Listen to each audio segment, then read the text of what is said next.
நம் எல்லோர் மனதிலும் பல கனவுகள் இருக்கும். அதில் ஒன்றுதான் சொந்த வீடு. ஒவ்வொரு குடும்பத்தின் கனவே என்று கூட சொல்லலாம். எலி வலையாக இருந்தாலும் தனி வலையாக இருக்க வேண்டும் என்பது பழமொழி. அதாவது வீடு சிறியதாக இருந்தாலும் அது தனி வீடாக இருக்க வேண்டும் என்பதே இதன் பொருள். இப்படி எல்லோருக்கும் ஆசை, கனவு இருந்தாலும் பணம் இருந்தும் சொந்த வீடு கட்ட முடியவில்லையே, அமையவில்லையே, இல்லை நிலப்பிரச்சனை, கட்டடம் கட்டித் தருபவர்கள் காலதாமதம் செய்வது, இப்படி பல தடைகள், விலைவாசி ஏற்றம், வங்கிக் கடன் தாமதம், வாங்கிய இடத்தில் பிரச்சனை, இப்படி பணம் இருந்தும் வீடு கட்ட முடியவில்லையே என்று மனக்கவலை அடைபவர்களும் உண்டு. சிலருக்கு ஜாதகம், கிரக அமைப்பு, ராசி அமைப்பும் ஒரு காரணமாக கூறுவதுண்டு. இதிலிருந்து விடுபட்டு சொந்த வீடு கனவு நிறைவேற நமது ஜோதிட சாஸ்திரங்கள் பல எளிய பரிகாரங்களையும் மந்திரங்களையும், அதுவும் வீட்டிலிருந்தே செய்யக்கூடிய பரிகார முறைகளையும் சொல்லி இருக்கிறது. மொத்தம் 2 பரிகாரங்கள் உள்ளன. அவற்றில் முதல் பரிகாரம் மிகவும் எளிய பரிகாரமாகும். முதலில் 2 மண் விளக்கு, அதாவது அகல் விளக்கு எடுத்துக்கொள்ளுங்கள். அதை முந்திய நாளே நன்றாக தண்ணீரில் கழுவி சுத்தம் செய்து கொள்ள வேண்டும். அதாவது நீங்கள் பார்க்கின்ற மாதிரி சுத்தமான அகல் விளக்கு எடுத்துக்கொள்ள வேண்டும். அதுக்கப்புறம் அகல் விளக்குக்கு மஞ்சள், குங்குமம் இட வேண்டும். பிறகு ஏன் அகல் விளக்கு என்ற கேள்வி எழும். வீடு கட்டும் இடம் பூமாதேவிக்குரியது. பூமாதேவி மகாலட்சுமியின் அம்சமாகும். அதனால்தான் மண் அகல் விளக்கு.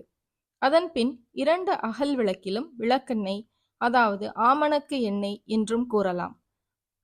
எதற்கு விளக்கெண்ணெய் என்றால் குலதெய்வத்திற்குரியது விளக்கெண்ணெய் ஆகும். ஆதலால் வீடு கட்ட குலதெய்வம் ஆசியும் அருளும் தேவை. அதன் பின்பு 2 அகல் விளக்குகளையும் தென்கிழக்கு மூலையில், அதாவது வீட்டின் பூஜை அறையில் தென்கிழக்கு மூலையிலே, தனி பூஜை அறை இல்லாதவர்கள் பூஜை செய்வதற்குரிய இடத்தில் வைத்து தென்கிழக்கு மூலையில் கிழக்கு நோக்கி விளக்கு ஏற்ற வேண்டும். ஏன் தென்கிழக்கு மூலை என்றால் அது அக்னி மூலை. அக்னி மூலை செவ்வாய்க்குரியது.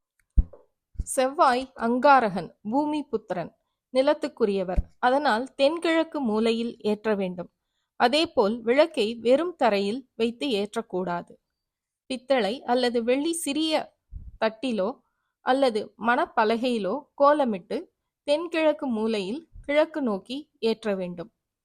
இந்த விளக்கை என்று ஏற்றலாம் என்றால் திருவோண நட்சத்திரத்தன்று காலை ஏற்ற வேண்டும். வருகின்ற 29/1/25 புதன்கிழமை காலை 9:21 மறுநாள் 30/1/25 வியாழக்கிழமை 8:59 வரை திருவோண நட்சத்திரமாகும். எனவே 30ஆம் தேதி காலை 6 மணியிலிருந்து 7 மணிக்குள் தென்கிழக்கு மூலையில் அகல் விளக்கு 2 ஏற்றலாம். ஏன் திருவோண நட்சத்திரம் என்றால் வாமன அவதாரம் திருவோண நட்சத்திரத்தில் மகாவிஷ்ணு 3 அடி நிலம் கேட்டு எடுத்தது. எனவே வாமன அவதார நட்சத்திரம் என்பதால் வாமனனுக்கு பிடித்த பால் பாயாசம் நைவேத்தியம் செய்து படைக்கலாம். மாதந்தோறும் திருவோண நட்சத்திர நாளில் காலையில் வழிபடலாம். இதனால் வீடு கட்ட, குடியேற, வாங்க, பொருளாதார பிரச்சனைகள் இன்றி கட்டி குடியேறலாம்.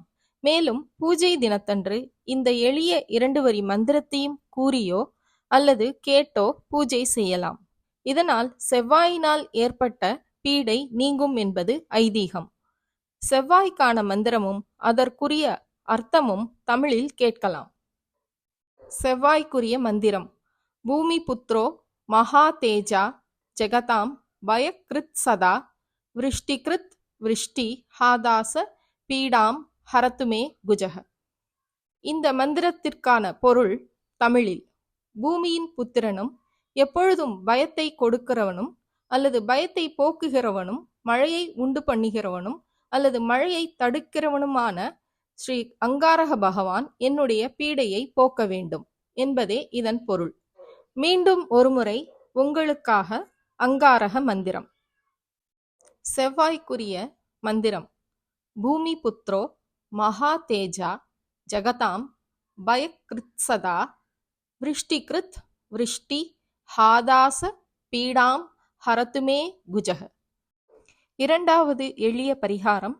இந்த பரிகாரத்தை தினசரி அதிகாலை எழுந்து குளித்து முடித்த பின்னர் காலையில் 6 மணி முதல் 7 மணிக்குள் செய்ய வேண்டும். ஏன் காலையில் 6 மணி முதல் 7 மணி என்றால், நவக்கிரகங்களின் நிழல் கிரகமான ராகு கேது ஹோரை காலையில் 6 மணி முதல் 7 மணி வரை கிடையாது. ஞாயிற்றுக்கிழமை காலை 6 மணி முதல் 7 சூரிய ஹோரை, திங்கட்கிழமை சந்திரஹோரை, செவ்வாய்க்கிழமை செவ்வாய் ஹோரை, புதன்கிழமை புதன் ஹோரையும், வியாழக்கிழமை குரு ஹோரையும், வெள்ளிக்கிழமை சுக்கிரஹோரையும், சனிக்கிழமை சனி ஹோரையும் உள்ளதால் நவக்கிரக ஹோரையும் 7 தினங்களின் வழிபாட்டை வீட்டிலே செய்துவிடலாம் என்பதற்காகத்தான் காலை 6 மணி முதல் 7 மணிக்குள் செய்ய வேண்டும். ஒரு காமாட்சி அம்மன் விளக்கோ அல்லது கஜலட்சுமி விளக்கோ எடுத்துக்கொள்ள வேண்டும். வெள்ளி அல்லது பித்தளை விளக்காக இருக்க வேண்டும். முதல் நாளே விளக்கை நன்றாக சுத்தம் செய்து மறுநாள் காலையில் குளித்து முடித்த பின்பு காமாட்சி அம்மன் விளக்கிற்கு மஞ்சள் குங்குமம் இட வேண்டும். பின்பு பித்தளை சிறிய தாம்பாளத்தில் நடுவில் மஞ்சள் குங்குமம் வைத்து அதன் மீது ஒரு 5 ரூபாய் நாணயத்தை வைக்க வேண்டும். ஏன் 5 ரூபாய் நாணயம் என்றால், 5 ரூபாய் நாணயம் குபேரனுக்குரியது. எனவே அதன் மீது காமாட்சி அம்மன் விளக்கை வைத்து அதன் பின்பு நெய் அல்லது நல்லெண்ணெய் ஊற்ற வேண்டும். அதனுள் ஒரு 5 ரூபாய் நாணயத்தை போட்டு அதன் பின் பஞ்சுத்திரி விளக்கு ஒற்றையாக இருப்பதால் இரட்டை திரித்து போட வேண்டும். அதன் பின்பு காமாட்சி அம்மன் விளக்கிற்கு வாசனையுள்ள வெள்ளை நிற பூக்கள், அதாவது மல்லிகை பூ போடலாம். அதன் பின்பு விளக்கேற்றி நெய்வேத்தியமாக வெள்ளை நிற இனிப்பு கல்கண்டு போன்றவை வைத்து தீபம் ஏற்றி வழிபட வேண்டும்.